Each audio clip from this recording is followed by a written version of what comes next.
Bonjour, je suis en Suède, à 150 km au nord-est de Göteborg. Aujourd'hui, 2 randos au bord du lac Vänern, le 3e plus grand lac d'Europe. La première pour découvrir le magnifique château de Lakoslott et la deuxième pour parcourir la réserve naturelle de Indensheim.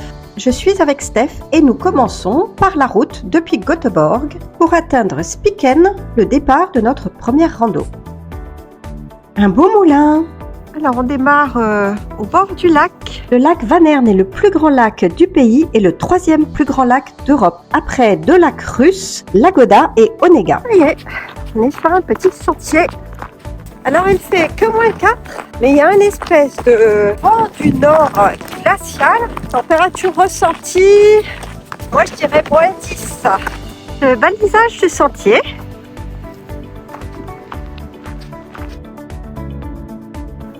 Alors, le château est indiqué par là. Alors, par endroits, c'est très casse-gueule. C'est tout gelé.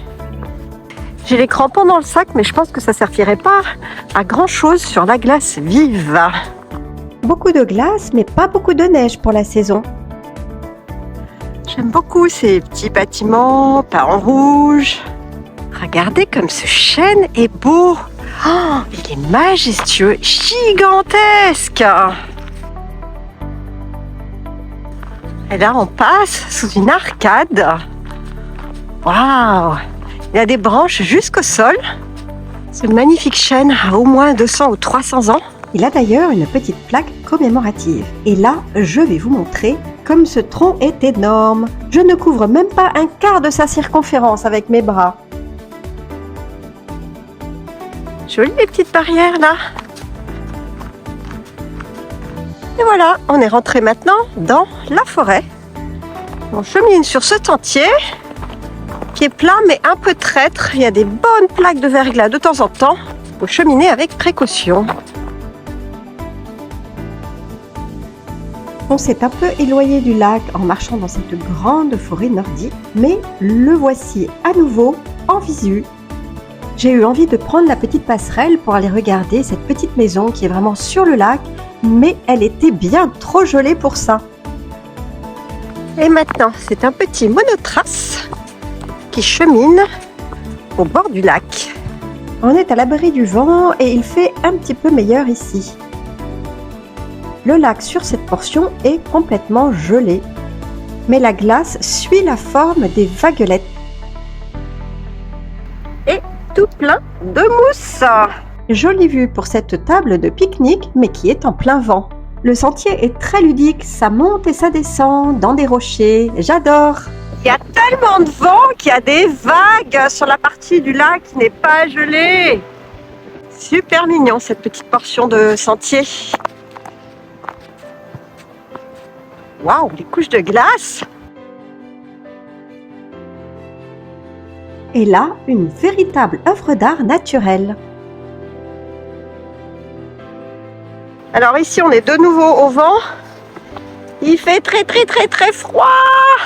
Ça fait très banquise comme paysage. On chemine sur des dalles de granit en bordure du lac. C'est tout comme j'aime.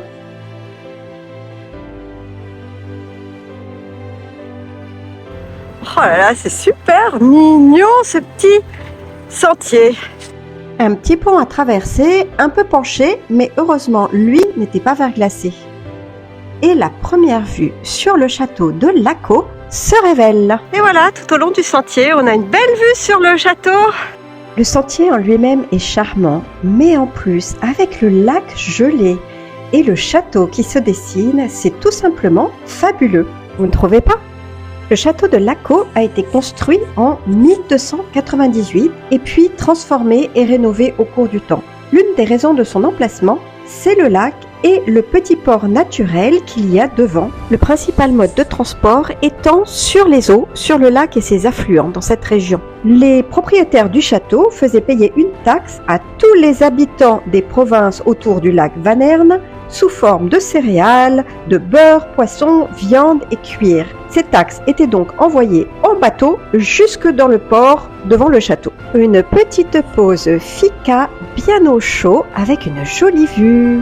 Avant de prendre la route et une piste bien gelée pour rejoindre le départ de notre deuxième rando. Une toute petite langue de terre classée réserve naturelle s'enfonce dans les profondeurs du lac.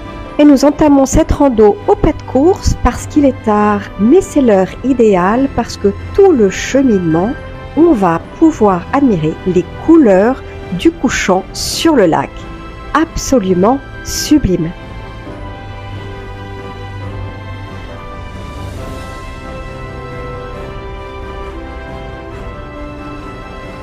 Alors vous voyez, c'est impressionnant, on a de l'eau de part et d'autre du sentier. On est vraiment sur une toute petite langue de terre. Et ici, on marche sur une petite plage de galets. Le bruit, c'est le bruit de la glace.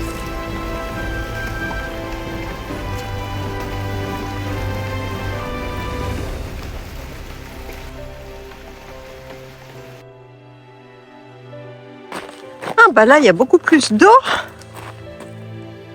non gelée.